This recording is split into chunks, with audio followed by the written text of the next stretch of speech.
This is WTVM News Leader 9. Good Friday evening to you. Thanks for watching News Leader 9 at 5. I'm Jason Dennis. Barbara is off tonight. Topping our news and going on right now, an intense manhunt in East Alabama as officials try to track down a wanted fugitive. Officials with the Lee County Sheriff's Office confirmed to News Leader 9 that several law enforcement agencies are involved right now in a massive search effort to find Heath Holloway. He's wanted for a number of crimes in both Georgia and Alabama. Now, we're about to show you video here of Holloway in a daring attempt to escape authorities in Harris County. According to authorities, this search effort continues to change locations because someone is allegedly helping Holloway escape by driving him away from the search area. Officials stress that anyone assisting his escape will be prosecuted as well. News Leader 9 has a crew on the scene now in East Alabama. We'll update you with the very latest in the search coming up on the news at 5:30. The crisis in Iraq is escalating, and today President Obama spoke up about the options to help the Middle Eastern nation. News Leader 9 also spoke to Congressman Sanford Bishop from Georgia about Iraq. Hear from him in a little bit. But first, President Obama from the White House insists any short-term military help is useless unless the Iraqi government pulls itself together. ABC's Karen Travers starts us off from Washington. President Obama was direct. We will not be sending U.S. troops back into combat. Iraq is under siege by a violent, radical insurgency, and the Prime Minister has asked for U.S. help.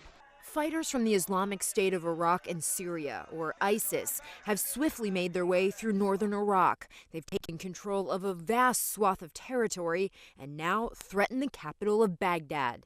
President Obama has asked his national security team to draw up a range of options that could help the Iraqi security forces. But before the U.S. takes any action, the president said the Iraqi government needs to address the ongoing political tensions. Ultimately, it's up to the Iraqis as a sovereign nation to solve their problems. The ISIS fighters have a long track record of brutality, so bad that even Al-Qaeda has distanced itself. Their goal is to establish a strict Islamic state in the region. This poses a danger to Iraq. It could pose a threat eventually to American interests as well. The U.S. spent upwards of $1 trillion in Iraq between 2003 and 2011. 4,483 American service members died there. More than 30,000 were wounded. Republican Senator John McCain blasted the Obama administration for withdrawing the military too early. We could have solved this conflict. We had it won thanks to the surge, and we blew it all, and that's a tragedy. President Obama said before he makes any decisions, he needs to know the actions will be targeted, precise, and have an effect. Karen Travers, ABC News, Washington. And we go back to our breaking news at the top of our newscast. An update for you right now on Heath Holloway, the manhunt for him. We understand now he has been arrested in just the last few minutes. A Lee County deputy apparently captured Holloway in the landmark subdivision just north of the Lee-Russell County line off of Highway 280. News Leader 9 again has a crew on the scene. We're going to update you with the very latest information coming up on the news at 5:30 and 6. Again, Heath Holloway captured by the Lee County Sheriff's Office. Back to the news in Iraq. Even though the U.S. is still in the planning stages, some members of Congress, including one from Georgia, are giving their thoughts about what America should do in Iraq. News Leader 9's Sarah Lim talked one-on-one today with Congressman Sanford Bishop about sending military back to Iraq. Sarah? That's right, Jason. Congressman Sanford Bishop came to Columbus this afternoon to attend a groundbreaking ceremony for a NeighborWorks Columbus project. I spoke with Congressman Bishop about U.S. involvement in Iraq. He says it's important for the government to weigh a range of options that could help support Iraqi security forces without endangering our troops. We have expended 10 years of blood, sweat, and tears and resources into Iraq. And of course, there is a limit. And of course, Americans are suffering, and we've got to balance that. And I think that there are very, very difficult issues that we have to grapple with. So I think that we just have to be very, very careful in making decisions about how much further we're willing to go.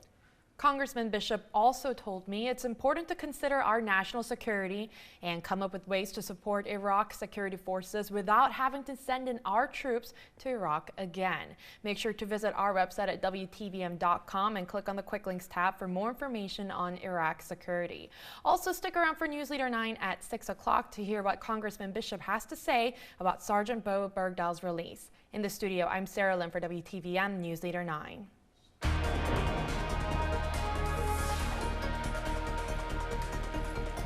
We're looking at a few showers across Doppler 9 red, or a few thunderstorms with this as well. Nothing severe on this Friday afternoon, just your typical summertime thunderstorm down into Schley and Sumter County in Georgia, back into Barber County in Alabama as well. Looking at a few showers, and these are moving in a northeast direction, so you can expect maybe a few more people to see some showers tonight, and we'll continue to see these scattered showers and thunderstorms for the rest of your evening. They should, though, start to die down as that sun starts to go down as well. Some clouds across the area as well. We'll call it mostly cloudy for your Friday night, but temperatures rather nice, not too bad. The rest of your Friday looking good with those mostly cloudy skies. Temperatures in the mid-70s, and coming up a little bit later in the show, I'll have a full check of that 7-day forecast. All right, thank you, Elizabeth. Columbus Regional Health announced today its chief executive officer has resigned and an interim CEO has been appointed. The board of directors has appointed Chief Operating Officer Scott Hill again as interim CEO effective immediately. Hill will also continue as COO. As for the CEO, Chuck Stark, he resigned after just 2 years with Columbus Regional Health. In a statement released by the hospital today, Stark says he believes it was the right time. Folks in Phoenix City are calling foul on the process to hire the new superintendent and threatening to take their concerns up with the state. Newsletter 9's Tyrone McCoy joined us now with more on the people's complaints and the board's official procedure. Well, Jason, Randy Wilkes was voted as the district's new superintendent earlier this week, but Wilkes was not publicly interviewed like previous candidates, and residents say the decision is unethical.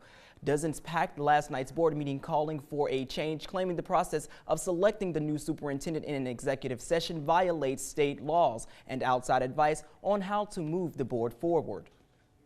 You chose to ignore state law, which is an ethics violation. You chose to ignore the recommendation of the advanced ed team. And because of these actions, we are going to submit ethics complaint to the state of Alabama, to the Ethics Commission concerning these violations. The Phoenix City Board of Education's Processes and Procedures Manual outlines the rules for meetings and hiring. Now, I'll go more in depth about that document and the taxpayers' complaints tonight on News Leader 9 at 6. Also, hear the school board's response to the complaints. In the studio, Tyrone McCoy, WTVM News Leader 9. Back to you, Jason. All right, thank you so much, Tyrone. 2 truck drivers are facing life-threatening injuries tonight after one 18-wheeler slammed into the back of another big rig. That accident happened this morning in Opelika at Highway 280 East and Shelton Mill Road. News Leader 9's Elizabeth White takes us to that scene that had drivers in tears as they passed by that collision. Elizabeth? Yeah, Jason, you know, it was just a rough scene, just a horrific scene, according to police, around 8 o'clock this morning when witnesses say 2 tractor trailers collided along Highway 280. The violent impact of the crash left one of the tractor cabs involved virtually unrecognizable. That's the passenger side door, and it's barely attached after investigators say this red tractor trailer rear-ended the truck. The impact knocked the trailer off of its axle and sent it through the tractor where the driver sat, essentially disintegrating the cab. The trailer then toppled onto its side. A preliminary investigation lets us believe that one of the 18-wheelers was stopped at the traffic light, and the other 18-wheeler was behind him and didn't notice he was stopped and rear-ended him. Now, police say both truck drivers were critically injured along the stretch of Highway 280 West and Shelton Mill Road. One driver was airlifted to Columbus Regional. The other was taken by ambulance to East Alabama Medical Center. 2 or 3 passenger vehicles were also damaged when the 18-wheelers collided. 2 occupants in those vehicles suffered minor injuries. Investigators do not know why the driver in the Big M transportation truck did not see the red light or the truck in front of him stop. Now, at this point, investigators cannot say for sure if charges will or will not be filed. Of course, we'll keep you updated. Reporting in East Alabama, Elizabeth White, WTVM News Leader 9. All right, thank you, Elizabeth. All hands are back on deck in Lumpkin after the volunteer fire department shut down almost a month ago. In this WTVM exclusive, our Brittany Dion met today with city officials who say they want citizens to know that they are safe. Volunteer fire department in Lumpkin is back up and running. It has been almost a month since firefighters hung up their equipment after negotiations to purchase a secondary fire truck turned sour with city officials. Mayor Charles Gibson tells us disagreements over how much money to spend on a secondary truck is what caused the divide between some city officials and department heads. Now a new fire chief has been appointed, and he says he's ready to pull the department back together. We were able to make an assessment of the fire department, and the good news is this engine you see behind you is fully capable of pumping and in excellent shape. According to Chief Stephen Jordan, he has over 14 years of firefighting experience. He says he spoke with former Fire Chief Greg Stewart, who says the old dedicated crew of volunteer firefighters are ready to get back to work. He told me that they have all agreed that they would like to stay. The thing about volunteer firefighting is it's a passion that people have. They have a passion to help the community. And we're very thankful for the firefighters here in the city of Lumpkin. Jordan says the city has located an additional $15,000 to add to the current $100,000 in a SPLOST account dedicated to purchasing a new truck. We are actively looking for a fire truck. We found some additional money and some other resources that we can look at. Above all, Jordan says his main concern is to ease the minds of citizens and grow the department. That we are actively recruiting volunteers, and if anybody is interested in being a firefighter, we'll be happy to put them through that training. Now, Jordan says he hopes to ease the community concerns over home insurance premiums rising due to a less than stellar safety rating. Find out what he plans to do on the news at 6. Back to you, Jason. Thank you, Brittany. U.S. Army Sergeant Bo Bergdahl has returned to American soil finally, but there's still no big welcome party just yet. Straight ahead, find out what is next for him and see what happened early this morning at the CNN headquarters in Atlanta. That was literally breaking news.